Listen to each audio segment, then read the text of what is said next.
नमस्कार, आप देख रहे हैं राष्ट्रहित। मैं हूं आपके साथ यशी शुक्ला और आज हम राष्ट्रहित में बात करने वाले हैं ठंड में कैसे रखें सेहत का ख्याल। देश के कई राज्यों में कड़ाके की ठंड पड़ रही है। राजधानी दिल्ली में न्यूनतम तापमान 1.08 डिग्री दर्ज किया गया। मौसम विभाग के मुताबिक दिल्ली में विजिबिलिटी जो है 150 मीटर तक थी। वहीं राजस्थान, पंजाब, हरियाणा, चंडीगढ़ और उत्तर प्रदेश में कुछ इलाकों में घने से बहुत घना कोहरा छाए रहने की संभावना रही। वहीं कड़ाके की ठंड के चलते कानपुर में हृदय रोग की समस्याएं भी तेजी से बढ़ रही हैं। कानपुर के हार्ट इंस्टीट्यूट में हार्ट के मरीजों की संख्या अचानक से बढ़ गई। आपको बता दें कि संस्थान में 24 घंटे में 7 मरीजों की मौत हुई। कानपुर शहर में हार्ट अटैक और ब्रेन स्ट्रोक से मरीजों की मौत हो रही है। हार्ट इंस्टीट्यूट से मिली जानकारी के मुताबिक 24 घंटे के अंदर 723 मरीज इलाज के लिए लाए गए। इनमें से 40 मरीज गंभीर हालत में थे, जिन्हें भर्ती कराना पड़ा। आपको बता दें कि अस्पतालों में इलाज के दौरान भी कई मरीजों की मौत हुई। शहर की बात करें तो 24 घंटे में हार्ट अटैक और ब्रेन स्ट्रोक से 25 मरीजों की मौत हुई। कई मरीज अस्पताल तक भी नहीं पहुंच पाए। इलाज न मिलने से पहले ही उनकी मौत हो गई। विशेषज्ञों के मुताबिक कड़ी ठंड में ब्लड प्रेशर बढ़ता है, जिसके चलते धमनियों में रक्त का थक्का जमने की संभावना बढ़ जाती है। यही वजह है कि इस दौरान हार्ट अटैक और ब्रेन स्ट्रोक के मामले ज्यादा आते हैं। इस ठंड में आपको बता दें कि किस तरीके से अपना सेहत का ख्याल रखना है, इस पर आज हम बात करेंगे। कैसे लोगों को एहतियात बरतने की जरूरत है, इस पर हम बात करेंगे। BP, heart attack, brain stroke, heart stroke जैसी जो घटनाएं सामने आ रही हैं, ये क्यों हो रही हैं, कैसे हमें खुद को बचाना है, इन पर भी आज हम बात करेंगे। साथ ही साथ जिस तरीके से ठंड का मौसम शुरू हुआ और उसके बाद अचानक से अब आज 1-2 दिन की बात करें तो फिलहाल ठंड जो है वो कम है, तो ऐसे में मौसम में जो परिवर्तन हो रहा है उसकी वजह से भी बीमारियां हो रही हैं। तो ऐसे में खुद को कैसे बचा कर रखना है, इस पर भी हम बातचीत करेंगे। सर्दी जुकाम जो बीमारी है वो तो बहुत कॉमन होती है ठंड में, लेकिन इसके अलावा जो हार्ट स्ट्रोक और ब्रेन स्ट्रोक की बीमारियां हैं ये बहुत तेजी से बढ़ रही हैं। बीपी, शुगर के पेशेंट बहुत तेजी से बढ़ रहे हैं। तो ये क्यों ऐसा होता है? ठंड में ही सबसे ज्यादा जो मरीज हैं वो इस तरीके के निकलकर सामने क्यों आते हैं, इस पर भी हम बातचीत करेंगे कि आखिर कैसे हम इस ठंड में खुद को बचा सकते हैं। मौसम विभाग ने अगले कुछ दिनों तक आपको बता दें कि शीतलहर चलने की संभावना बताई है। ठंड का मौसम हार्ट के मरीजों के लिए सबसे मुश्किल भरा होता है। जैसे ही सर्दी बढ़ती है वैसे ही ब्लड प्रेशर भी बढ़ने लगता है। ऐसे में जिनके हार्ट में पहले से ब्लॉकेज होता है वो अचानक से इस मौसम में हार्ट अटैक या हार्ट फेल्योर के शिकार होते हैं। उनमें इसकी संभावना आम लोगों से कई गुना ज्यादा हो जाती है। हार्ट के मरीजों को ठंड के समय अपने डॉक्टर की सलाह लेनी जरूरी होती है और जांच के हिसाब से उन्हें दवाइयां लेनी चाहिए या उनमें बदलाव करना चाहिए। हार्ट के मरीजों को ठंड के मौसम में बाहर निकलने से बचना चाहिए। इसके अलावा मॉर्निंग वॉक से भी लोगों को परहेज करना चाहिए। हार्ट के मरीजों को ठंड के मौसम में भारी सामानों को उठाने से भी बचना चाहिए। इनके अलावा एक्सरसाइज में भी भारी मशीनों का प्रयोग नहीं करना चाहिए। इसके अलावा लोगों को अपने खान पान का विशेष ख्याल रखना चाहिए। साथ ही समय से दवाओं का सेवन भी करना चाहिए। आपको बता दें कि हार्ट स्ट्रोक और ब्रेन स्ट्रोक के जो मामले सामने आ रहे हैं ये कहीं ना कहीं लोगों के लिए बहुत चिंता का सबब बनते जा रहे हैं, क्योंकि कई ऐसे वीडियोस सामने आए, कई ऐसी जगहों से खबरें सामने आई कि लोग जिम में जाते हैं, वहाँ पर एक्सरसाइज करते हैं और उनकी मौत हो जाती है और हार्ट अटैक जो है वो एक रीज़न बताया जाता है। तो ऐसा क्यों होता है ये भी हम जानने और समझने की कोशिश करेंगे। तमाम ऐसी खबरें इस बीच देखने को मिल रही हैं जिसमें हार्ट अटैक का जो प्रॉब्लम है वो सबसे ज़्यादा देखने को मिल रहा है। जिन लोगों को बाईपास सर्जरी हुई है या हार्ट से जुड़ी पहले उनको किसी तरीके की समस्या हुई थी, ऐसे मरीजों को भी देखा जा रहा है, मॉनिटर किया जा रहा है। चर्चा हम इसी पर करेंगे। मेहमान भी हमारे साथ जुड़ेंगे। Round the clock cardiac medicine की टीम रहती है। कार्डियक सर्जन बैकअप में रहता है। कार्डियक एनेस्थीसिया की टीम, जो बेहोशी देने वाली टीम, वो भी 8 आवरली ड्यूटी पे रहते हैं और 24 आवर इंटू 7 एक्शन में रहते हैं। इन समय में जो कोल्ड होता है तो हमारे यहाँ पर पेशेंट की अमूमन जो है कम से कम 5 to 10 टाइम्स अटैक की मरीजों की संख्या बढ़ जाती है। इसलिए ये सब चीज़ों का हम लोगों को पहले से प्लानिंग रहती है और उसके लिए हम लोग पूरा तत्पर रहते हैं कि उस चीज़ को डिलीवर हमें अप टू द मार्क देना है। ये कि हमको सर्दी से पूरी तरह से बचा रखना है।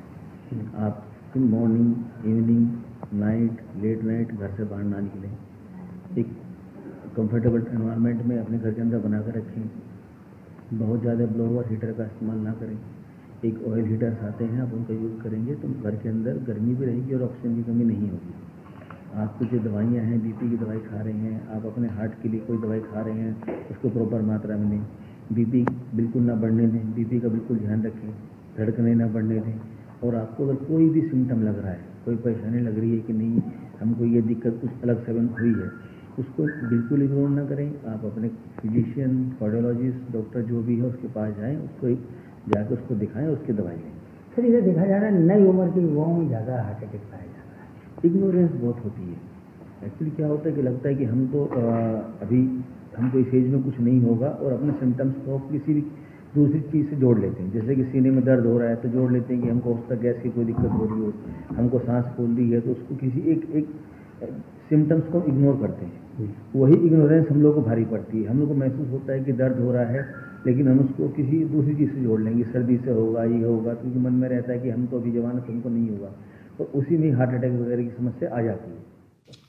पिछले एक हफ्ते में 4,862 मरीज संस्थान में अपना उपचार कराने आए थे, जिनमें से 44 मरीजों की मृत्यु भर्ती के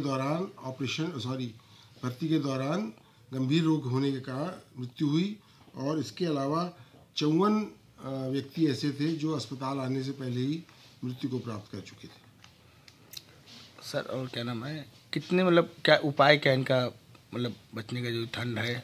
इन लोगों को बहुत विशेष ख्याल रखना है कि जो भी सामान्य में लोगों को, खासतौर से 60 साल से अधिक आयु के लोगों को, कि वो अपने लिए ज़्यादा से ज़्यादा गर्म कपड़े पहन कर रखें, टोपी व मफलर आदि का इस्तेमाल करें, जिससे कि ठंड उनको न लगने पाए।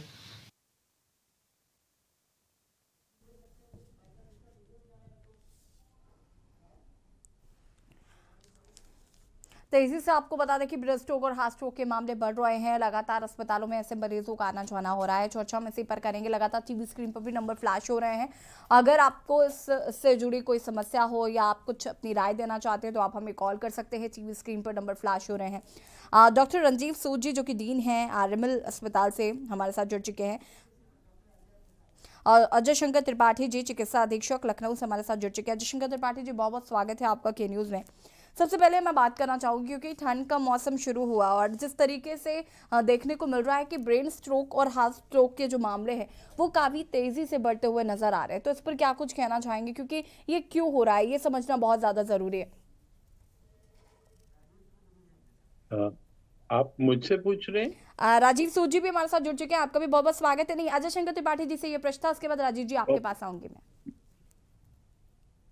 ये देखिए, जैसा कि आप बता रही हैं, टेम्परेचर इस समय बहुत ही कम है, बहुत ठंडक है, शीतलहर चल रही है, और हम लोग के अस्पतालों में भी बहुत सारे मरीज रात में देर अर्ली मॉर्निंग बहुत सारे मरीज आ रहे हैं, क्योंकि इस तरीके की गंभीर समस्या से ग्रस्त होके आ रहे हैं। देखिए, बहुत सारे ये समय जब है, जब 1-1 डिग्री टेम्परेचर कम होता है तो उसका रेशियो, हार्ट अटैक का रेशियो, नलियों का सिकुड़न, ये परसेंटेज वाइज बढ़ता जाता है। और जो लोग पहले से बीमार हैं, जिनको शुगर है, जिनको ब्लड प्रेशर है, वो प्रीडिस्पोजिंग फैक्टर होता है और हार्ट अटैक की समस्या से वो पीड़ित होते हैं।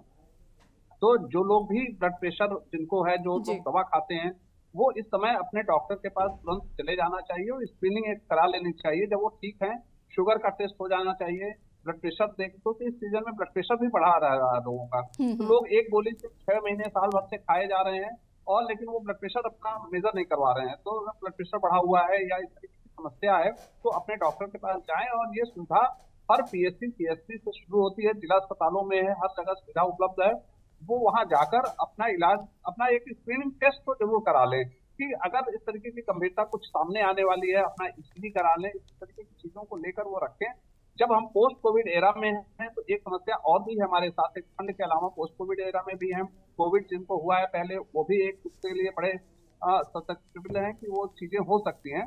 तो इससे बचाव का यही एक तरीका है कि एक स्क्रीनिंग करा लें और उसके बाद से अपना बचाव करें। जी बिल्कुल। डॉक्टर राजीव सूद जी भी हमारे साथ जुड़े हुए हैं। राजीव जी, आपसे जानना चाहूँगी मैं, जैसे कि भी यहाँ पर अजय जी ने भी बहुत सारी बातें कही, मैं आपसे भी लेकिन यही सवाल पूछना चाहूँगी कि इस टाइम ना हार्ट स्ट्रोक और ब्रेन स्ट्रोक के मामले बहुत ज़्यादा देखने को मिल रहे हैं, तो इनके पीछे के क्या एक बड़ी वजह हो सकती है, क्या कारण हो सकते हैं? क्योंकि इस वक्त हम देख रहे हैं काफ़ी, हमारे कानपुर में ऐसे काफ़ी केसेस आ रहे हैं, लगातार हम देख रहे हैं कि कोई ना कोई व्यक्ति हार्ट अटैक की वजह से उसकी मौत हो रही है। तो ये काफ़ी चिंताजनक आंकड़े जो है वो भी काफ़ी चिंताजनक है।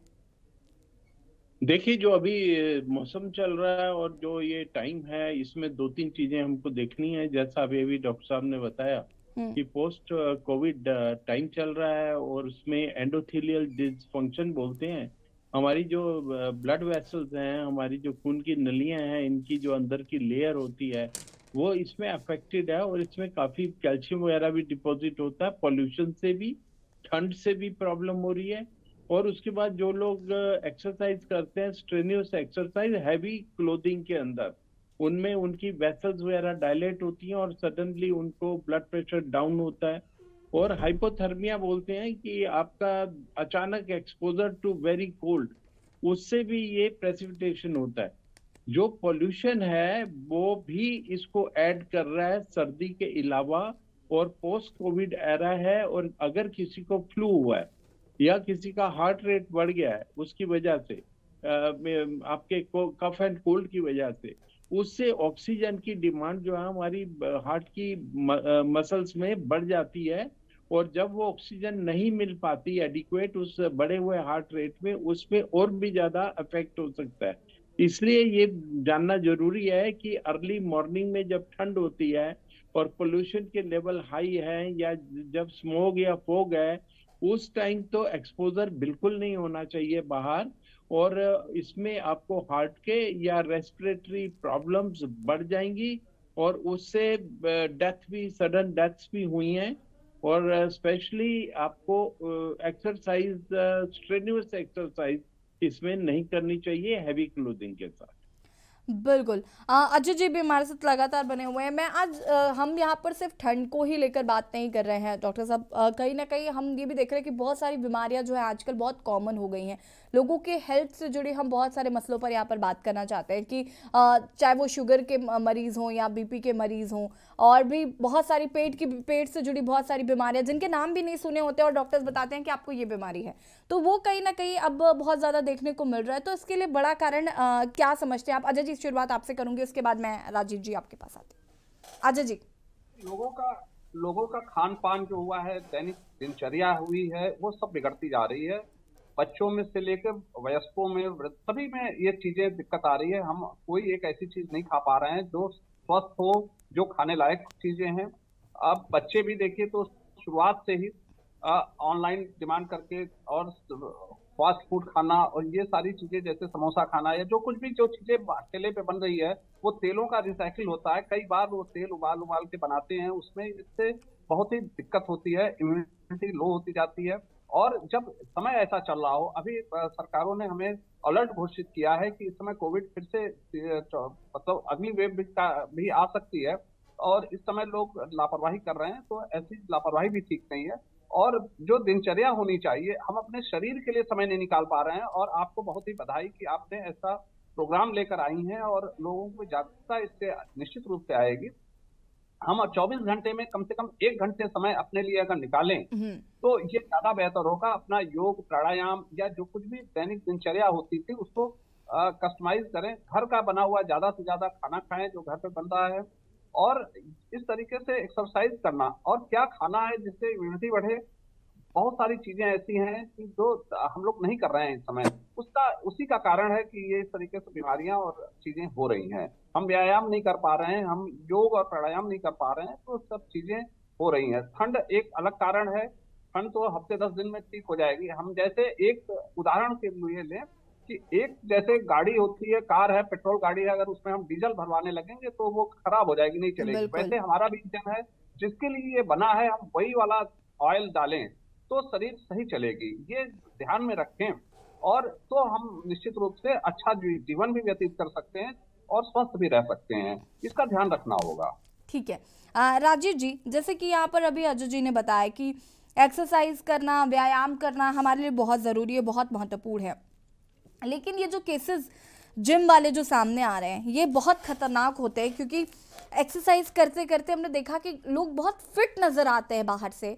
आप अगर उनको देखोगे तो आपको लगेगा कि बहुत फिट है, फिर ये कैसे इनकी डेथ हो सकती है, कैसे और रीज़न जो होता है वो हार्ट अटैक होता है। इस तरीके के मामले बहुत तेज़ी से देखने को मिले।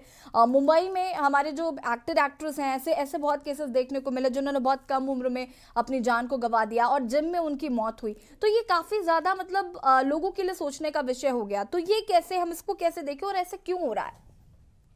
देखिए, मैंने अभी अभी इस पॉइंट को टच किया था शुरू में, इंट्रोडक्टरी जो रिमार्क्स थे। मैं आपको ये बता चुका हूँ कि एक्सरसाइज बहुत जरूरी है और डाइट बहुत जरूरी है, लाइफस्टाइल बहुत जरूरी है।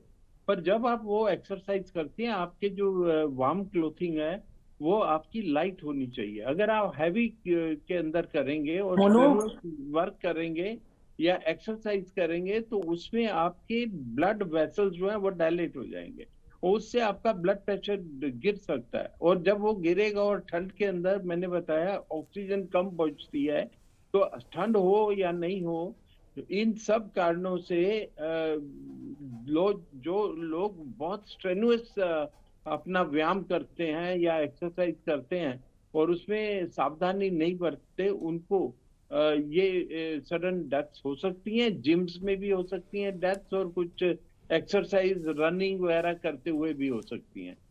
तो साथ में आपको जब ये इसका टाइमिंग के बारे में बात की, आपके जो अर्ली मॉर्निंग के आवर्स हैं उसमें आजकल फॉग स्मोक होता है और वो इसको ऐड करता है। और जो हमारे पार्टिकुलेट मैटर है, जो हमारा पोल्यूशन है, हमारी जो 2.5 माइक्रोन के जिसमें कण होते हैं, अगर वो हमारे अंदर जाते हैं सांस से, तो वो हमारे ब्लड में, जो हमारा लंग का बैरियर है, उसको क्रॉस करके ब्लड में एंटर हो जाते हैं।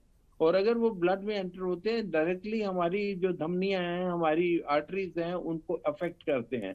उसमें कैल्शियम भी जमा हो सकती है ज्यादा, और उसके अंदर हमारी जो ब्लड सप्लाई है हार्ट की मसल्स को, वो उसमें प्रभावित हो जाती है और उससे सडन हार्ट अटैक्स हो सकते हैं। ये चीज बढ़ जाती है जब मेटाबॉलिक सिंड्रोम के कंपोनेंट्स होते हैं। मेटाबॉलिक सिंड्रोम क्या है? वो हमारे भारत में बहुत है, जिसमें डायबिटीज, मोटापा, इंसुलिन रेजिस्टेंस, हाइपरटेंशन, ये सारा कुछ उसके अंदर है। और अगर किसी को ये कोमोर्बिड कंडीशंस हैं तो उनको इसका रिस्क और भी ज्यादा बढ़ जाता है। और स्पेशली अगर हार्ट डिजीजेज हैं तो उनको तो बहुत ही ज्यादा सावधानी बरतने की जरूरत है। जैसे मैंने आपको बताया, जिनको सांस की बीमारियां हैं या ब्रोंकाइटिस है, अस्थमा है, उनको भी ये अटैक्स हो सकते हैं और हार्ट के अटैक्स और या सडन डेथ्स जल्दी हो सकती हैं। तो ये सारी प्रिकॉशंस जो कि आप एक्सरसाइज, आपकी बैलेंस्ड एक्सरसाइज होनी चाहिए, ठीक क्लोथिंग में होनी चाहिए, बहुत हैवी क्लोथ्स नहीं होने चाहिए उस टाइम, और आपको पोल्यूशन से बचना है, और आपकी डाइट अच्छी होनी चाहिए, डाइट बैलेंस्ड होनी चाहिए, और उसके साथ में आपको पता होना चाहिए कि मेरे को ये अगर कंडीशन है, कोमोर्बिड कंडीशन है, जिससे मैं हाई रिस्क पे हूँ, तो मैं सावधानी बरतूं। जी, डॉक्टर पीयूष जायसवाल जी भी हमारे साथ जुड़ चुके हैं, वरिष्ठ चिकित्सक है लखनऊ से। बहुत बहुत स्वागत है आपका। और आपसे भी, और लगातार टीवी स्क्रीन पर भी नंबर फ्लैश हो रहे हैं, आप हमें कॉल कर सकते हैं अगर आपको कोई समस्या है या फिर आप इस पर कुछ अपनी राय देना चाहते हैं तो आप कॉल कर सकते हैं। टीवी स्क्रीन पर लगातार नंबर फ्लैश हो रहे हैं। डॉक्टर पीयूष जायसवाल जी भी हमारे साथ जुड़ चुके हैं। पीयूष जी, मैं आपसे जानना चाहूँगी, आज हम बात कर रहे हैं राष्ट्रहित में, जनहित में, कि आखिर इस ठंड में कैसे अपनी सेहत का ख्याल रखना है। क्या कहना चाहेंगे सबसे पहले तो लोगों के लिए जो अपनी सेहत का ख्याल रखना चाहते हैं, कैसे रखें, कैसे खुद को स्वस्थ रखें इस ठंड के मौसम में? अनम्यूट करें पीयूष जी प्लीज खुद को।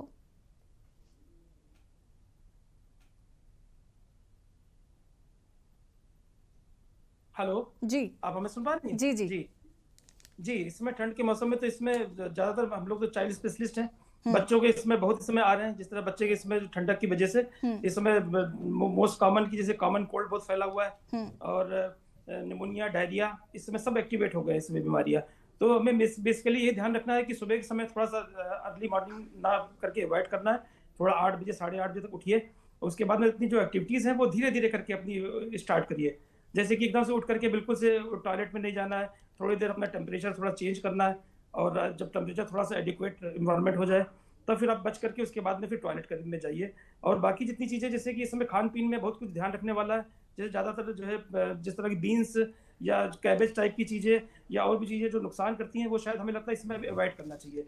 और मोस्टली इस समय जैसे कि इसमें गर्म पानी सुबह के समय आप पिएँ, और सुबह उठ करके जो है थोड़ा बहुत जो है एक्सरसाइज करें। एक्सरसाइज करके आपको अपने को वार्म अप करें, और बाकी जितनी चीज़ें हैं बाहर की चीज़ें खाने से बचें।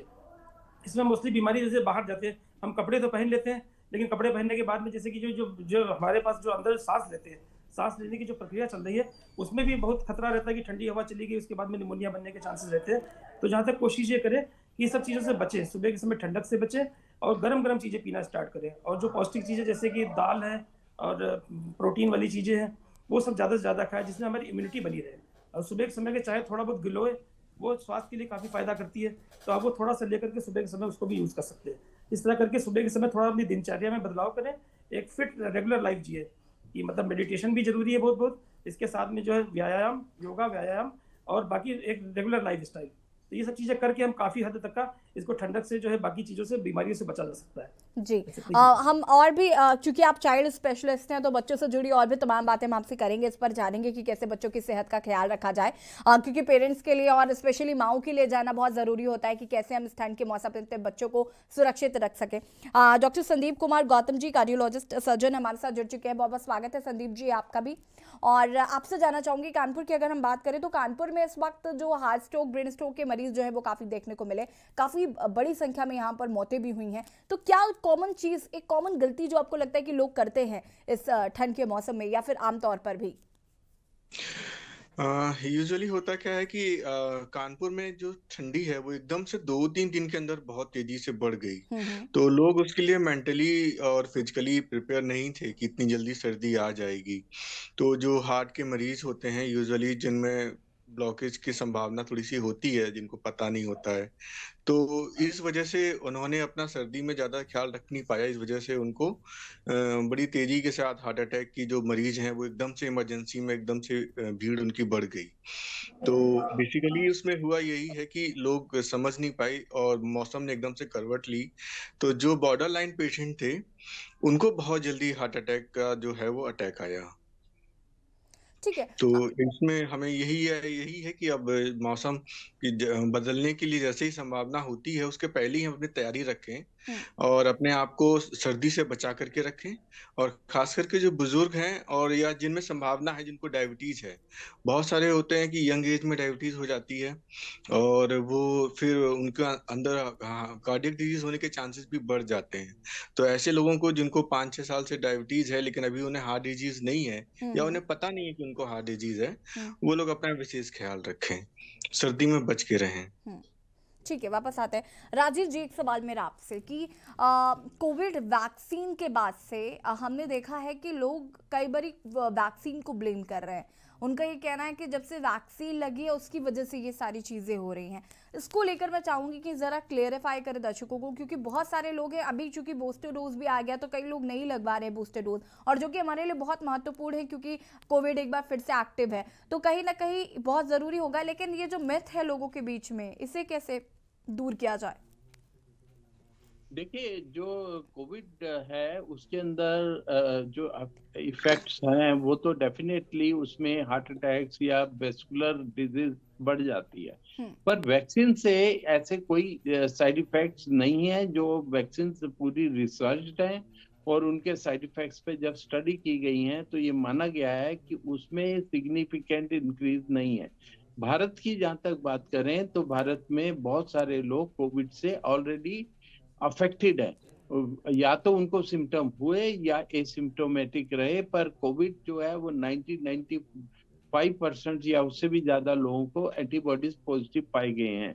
तो आप ये बोलना कि वैक्सीन से कोई चीज हो रही है, ये बिल्कुल मिथ है।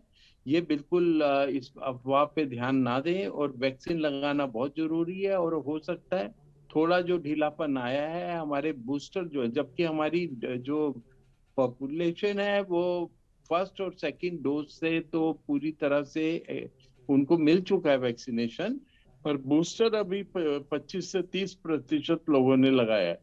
मैं सबसे अपील करूंगा आपके माध्यम से कि बूस्टर इमीडिएटली लगाएं और अपने आप को कोविड के अफेक्ट से बचाएं। वैक्सीन से कोविड या हार्ट अटैक नहीं होगा, पर अगर आपने वैक्सीन नहीं लगाई और आपको कोविड हो गया तो आपको हार्ट अटैक होने के चांसेस बढ़ जाएंगे। वैक्सीन बचाव है और कोविड जो है वो खतरा बढ़ाता है। ये देखा गया है कि जिन लोगों को कोविड हो चुका है उन लोगों को अगर हार्ट अटैक के केसेस बढ़े हैं, और स्पेशली इस मौसम में, इस पॉल्यूशन में वो बढ़ते हैं। तो आपके जो प्रश्न है उसका एक ही जवाब है कि वैक्सीन बिल्कुल सेफ है और उससे कोई भी घबराने की बात नहीं है। और बूस्टर जैसे आपने मेंशन किया, वो जिन्होंने नहीं लगाया वो जल्दी लगाएं। अगर कोविड आया और उसका कोई वेरिएंट आ गया तो उस टाइम बूस्टर काम नहीं करेगा, और इसलिए पहले से ही बचाव करें। Prevention is better than cure. बिल्कुल, आगे और इस पर हम विस्तार से बातचीत जी। और दूसरी चीज है कि रेगुलर अगर लग रहा है कि बच्चे के वजन बढ़ रहा है, बच्चा मोटा हो रहा है, बच्चों को जो है आसपास सराउंडिंग में एनवायरमेंट में मजा नहीं आ रहा है, तो हमें ये ट्रिगर फैक्टर होता है कि हमें जांच कराना चाहिए बच्चे की। कुछ ना कुछ बेसिक जांचें होती हैं। अगर लग रहा है बच्चे का वजन बढ़ रहा है, कुछ हार्मोनल ऐसे और कुछ जैसे शुगर की जांचें होती है, बेसिक जांचें, वो हमें करा देनी चाहिए बच्चों को। इस तरह करके काफी हद तक हम जैसे स्क्रीनिंग पहले कर ले, मतलब प्रिवेंशन जैसे होता है कि पहले प्रिवेंशन की चीजें, जैसे कि हम अर्ली डायग्नोसिस हो जाएगी तो फिर ट्रीटमेंट आसान रहेगा। ये सब चीजें थोड़ी हमें ध्यान देनी बच्चों को जी। और बाकी जितनी चीजें हैं कि जी हमारे साथ एक अजय मुखर्जी दर्शक हैं, हरदोई से जुड़ चुके हैं। अजय जी, बहुत बहुत स्वागत है आपका, और अपना राय अपना प्रश्न पूछ सकते हैं जी। ये हार्ट की धड़कन बढ़ी हुई है, इसके लिए कौन सी जांच करानी है उचित रहेगी? अजय जी, इसका जवाब मैं चाहूंगी कि आप दीजिए।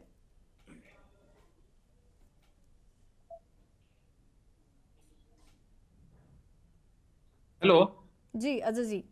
हाँ, देखिए धड़कन जैसे बढ़ी है तो एक तो कोई एंजाइटी जैसे है, ये सब चीजें देखनी पड़ेगी। बाकी आप किसी भी अस्पताल में पहुंचकर चिकित्सक से संपर्क कर ले। ये सामान्य भी हो सकता है, सामान्य एंजाइटी की वजह से भी धड़कन बढ़ सकती है, या फिर कोई विशेष बात होगी। तो ये आप किसी अस्पताल में, आप हरदोई में है, हरदोई के जिला अस्पताल चले जाइए, वहाँ फिजिशियन कोई होंगे, उनसे मिलकर अपना ब्लड प्रेशर और आपकी उम्र कितनी है? अजय जी सुन पा रहे हैं आप? हाँ ठीक है, तो वो ब्लड प्रेशर और सारे टेस्ट अपना करवा लें, ईसीजी करवा लें, ये सब बेसिक जो टेस्ट है वो सब करवा लेना चाहिए। और बाकी ये ज्यादा संभावना यही है कि कुछ एंजाइटी की वजह से धड़कन अगर अभी से बढ़ रही है तो वो बढ़ गई होगी। बाकी अपना एक हरदोई के जिला अस्पताल जाकर अपना टेस्ट करवा लें, और वो जरूरी है क्योंकि इस समय ठंड बहुत ज्यादा है और इसमें लापरवाही नहीं करनी चाहिए। किसी भी तरीके का कोई लक्षण अगर आ रहा है तो अपने आप दिमाग ना लगावें कि क्या हो। बेहतर होगा कि आप अपने जो भी नजदीकी स्वास्थ्य केंद्र हैं उत्तर प्रदेश में, हर जगह पे पीएससी, सीएससी और अब तो हेल्थ एटीएम इतने ज्यादा अच्छे तरीके से यहाँ लग गए हैं कि हर जगह जाकर आप अपना पूरी जांच करा सकते हैं। निःशुल्क जांच हो रही है हर जगह, तो ये आप करा लें तो बेहतर होगा। इस मौसम में या कभी भी कोई सिम्टम आवे, कोई लक्षण आवे, जो भी प्रारंभिक लक्षण है कोई किसी भी तरीके का, तो जांच जरूर करा लेना चाहिए। जी अजय जी, बहुत बहुत शुक्रिया आपका कॉल करने के लिए, और लगातार टीवी स्क्रीन पर नंबर फ्लैश हो रहे हैं, आप हमें कॉल कर सकते हैं। राजीव जी, मैं आपसे जानना चाहूँगी, कोविड की अगर बात करें तो एक बार फिर से ये फैलना शुरू हो गया है। अगर हम पिछले दूसरी लहर की बात करें या पहली लहर की बात करें तो अब कोविड जो है वो काफ़ी वीक होने लगा है, लेकिन इससे फिर भी हमें बचना बहुत ज़रूरी है। तो अगर हम अब बात करें तो ये कितना ज़्यादा नुकसानदायक हो सकता है इस बार का जो कोविड धीरे धीरे शुरू हो रहा है? देखिए, आपने ये देखा है कि कोविड के जो इफेक्ट हैं या कोविड का फैलना या उसकी सीवियरिटी, ये सारी की सारी इम्यूनिटी पे डिपेंड कर रही है। अभी सेम वायरस जो है वो इंडिया में अलग तरह से बिहेव कर रहा है, चाइना में या जापान में या सिंगापुर या यूएसए में अलग तरह से अफेक्ट कर रहा है। आप सेम वेरिएंट, और ये जो अगर ये फैलता है, अभी हमारे जो एक्टिव केसेस है वो काफी कम है, 0.01%। हाँ, और अभी जो सेम वायरस जो बहुत ज्यादा तो तबाही मचा रहा है चाइना के अंदर, वो इंडिया में जून जुलाई से है और उसने इंडियंस में एक्सपोज किया है, पर वो उस तरह की चौथी लहर जिसके बारे में सोचा जा रहा है वो नहीं आई। पर आप ये देखिए, अगर हम केयरलेस हो जाते हैं, हम अपने केयरफुल नहीं होते तो क्या होगा? एक जो कोविड का मरीज है वो 29 से 30 लोगों को अफेक्ट करता है। इसको बोलते हैं क्लस्टर इन्फेक्शन। और अगर ये इन्फेक्शन हो रहे हैं और इनके नंबर बढ़ गए, क्योंकि हम सबको टेस्ट नहीं कर सकते, जो एक्टिव केसेस नहीं है वो भी एसिम्प्टोमेटिकली, जिनके सिम्टम नहीं है, उनको इन्फेक्शन हो सकता है कि चल रहा है हमारी कम्युनिटी में, और हर आदमी का टेस्ट नहीं किया जा सकता। तो इसके बारे में ये बताना जरूरी है। अगर ये नंबर बहुत बढ़ जाएगा तो कभी भी कोविड का नया वेरिएंट आ सकता है, और वो वेरिएंट जो है ऑफ इंटरेस्ट रहेगा अगर डायग्नोज हो गया, और उसके बाद वो वेरिएंट ऑफ कंसर्न बन जाता है। और कई बार वो अगर हमारे इम्यूनिटी के लिए जो वैक्सीनेशन हम दे रहे हैं उससे उसका प्रभाव तो कम हो जाएगा, काफी कम हो जाएगा, पर फिर भी ऐसा खतरा बना रहता है कि ये कभी एस्केप कर जाए। इसलिए ये जरूरी है कि हम लोग अपने कोविड के जो अभी पेंडेमिक डिक्लेयर नहीं हुआ है कि खत्म हुआ है, चाहे हमारे यहाँ इंडिया में केसेस कम है, हमारी बिल्कुल नेबरिंग कंट्रीज के अंदर केसेस बहुत ज्यादा बहुत तेजी से बढ़ रहे हैं, मौतें बढ़ रही हैं, इसलिए खतरा बना हुआ है। हम लोगों को अपने पूरी प्रिकॉशंस लेनी चाहिए, गैदरिंग्स में नहीं जाना चाहिए ज्यादा अननेसेसरली, और मास्क पहनना चाहिए, 2 गज की दूरी बनाए रखनी है, और अपनी हैंड हाइजीन पे ख्याल रखना है, अपने गार्ड्स को लोअर नहीं करना है। और अगर कोविड दोबारा आता है और तो उसमें इससे ज्यादा जो हम कह रहे हैं कि वैक्सीन से उसका प्रभाव कम होगा, पर अगर वेरिएंट आ गया वो कैसे बिहेव करेगा, पहले से ज्यादा खराब बिहेव करेगा या कम खराब बिहेव करेगा, ये समय बताता है। तो जब तक पेंडेमिक डिक्लेयर्ड है, गाइडलाइंस ऑन है, गवर्नमेंट की लगातार गाइडलाइंस आ रही हैं, आप इसमें कोई कोताही ना बरते, सारी पब्लिक को अपील है, और इसका ख्याल रखें। जी, हमारे साथ कुछ दर्शक भी जुड़ चुके हैं। गिरीश शुक्ला जी हैं कानपुर से। गिरीश जी बहुत स्वागत है के न्यूज में, और अपना प्रश्न पूछ सकते हैं आप।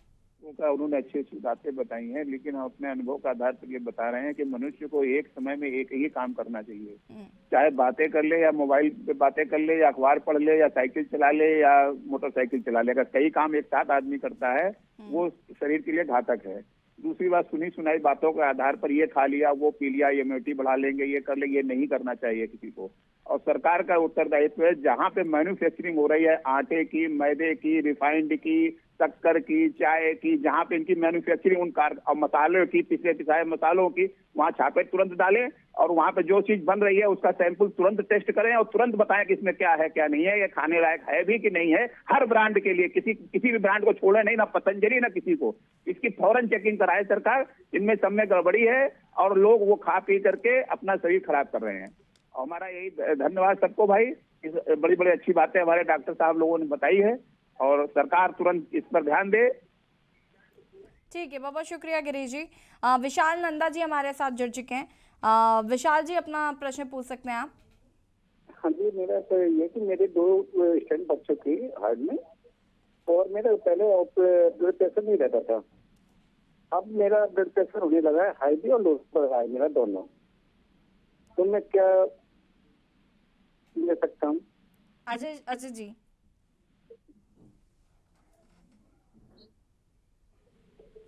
प्रेशर अब रहने लगा, जहाँ से कुछ आवाज कट रही थी, आवाज जो सुनाई दिया है उसमें ये बता रहे हैं कि ब्लड प्रेशर रहने लगा है। पहले हाई रहता था या लो रहता था, फिर लो होने लगा, और उसके बाद अब हाई लो दोनों होने लगा है।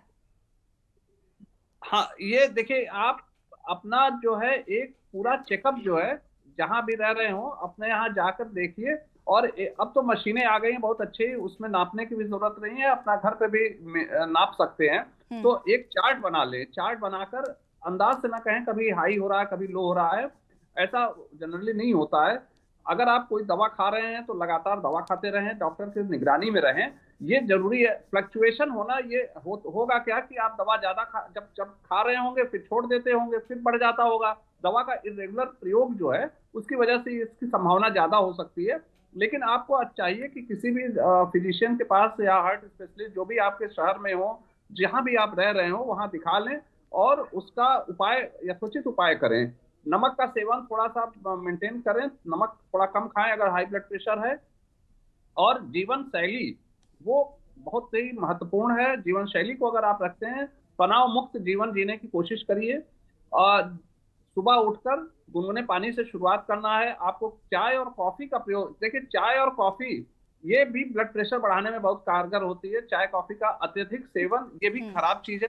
अगर हम खान पान से और दैनिक दिनचर्या से और अपने अच्छे जीवनचर्या से अगर रख लें तो हम शुगर और ब्लड प्रेशर पर काफी कंट्रोल कर सकते हैं। दवा का उपयोग तभी करें जब आप अपने डॉक्टर चिकित्सक से मिल लें और उसको दिखाकर ठीक से उसका डायग्नोसिस करवा लें, तभी उसका उपाय करना चाहिए। जी, आप सभी हमारे साथ बने रहिए, चर्चा को हम आगे बढ़ाएंगे और राष्ट्र में और अपना प्रश्न या राय रख सकते हैं आप।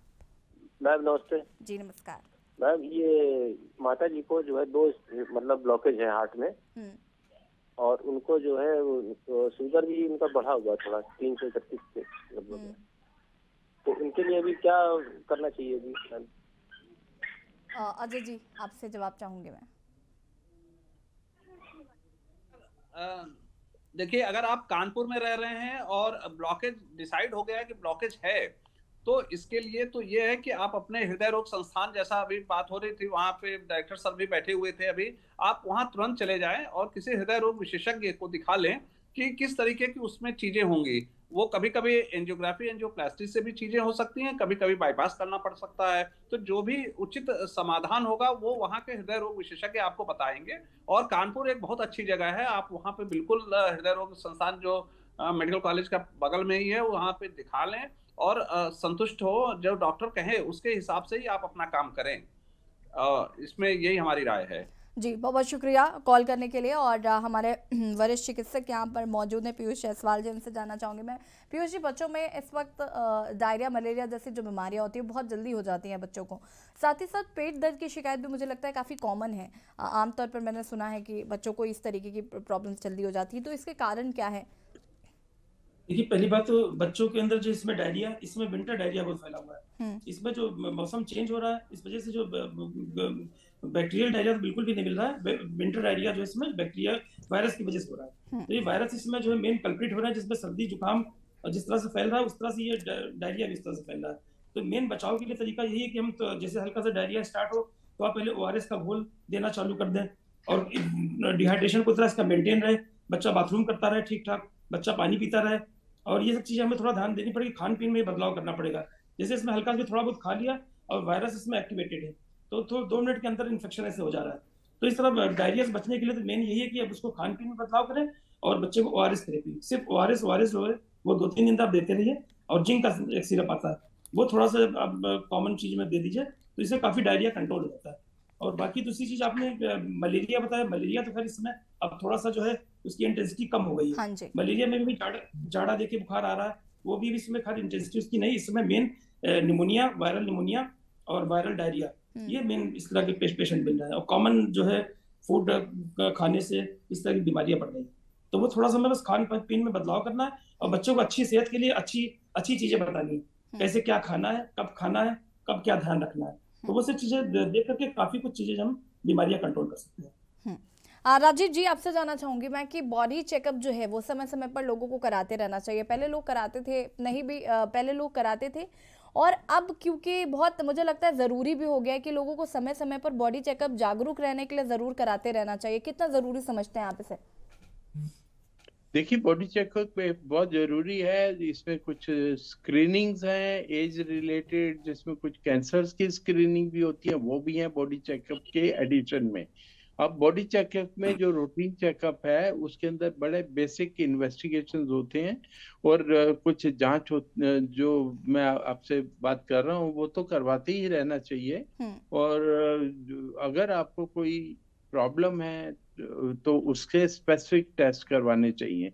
बॉडी चेकअप्स के बारे में, उसकी अहमियत के बारे में हम इसी से जान सकते हैं कि जितने भी गवर्नमेंट एम्प्लॉयज हैं उनको एनुअल हेल्थ चेकअप एक नेसेसिटी है, और जो ऑफिसर्स हैं उनका भी एनुअल चेकअप होता है। उसमें बहुत सारी बीमारियां जो प्री क्लिनिकल स्टेज पे हैं होने से पहले ही डिटेक्ट हो जाती हैं। तो इसलिए ये बॉडी चेकअप की बात जो कर रहे हैं ये करवाना जरूरी है। इसमें यूरिन और ब्लड के बेसिक टेस्ट, और कई बार आप अपना एक्सरे भी कराते हैं अगर हल्का सा भी कुछ प्रॉब्लम हो। और आजकल तो जैसे इन्फेक्शन है विंटर में ज्यादा हो रहे हैं, जिसके अंदर ब्रोंकाइटिस है, अस्थमा के अटैक्स हैं, आपको लंग्स में प्रॉब्लम होती है, व्हीजिंग होती है, या अगर साइनोसाइटिस होती है इन्फेक्शन में, आजकल ज्यादा हमारे साइनसेस, हमारे हेडेक्स होती हैं, और रनिंग नोज होता है, और कुछ इन्फेक्शंस हैं जैसे कॉमन कोल्ड है, फ्लू है, या फिर आजकल H3N2 या H1N1 भी इन्फेक्शन कोविड और के साथ आ गया है। तो ये सारे चीजों के लिए हमको अपनी बॉडी चेकअप में ये भी पता चलता है कहीं मैं प्री डायबिटिक तो नहीं हूँ, या मेरी फैमिली में अगर डायबिटीज है तो और भी ज्यादा है कि हम अपना शुगर की मॉनिटरिंग करें। अगर आपका ब्लड का लेवल कम है हीमोग्लोबिन का, तो वो भी चेक होता है। कई लोगों को तो विटामिन डी की डेफिशिएंसी या थायराइड भी डिटेक्ट होता है।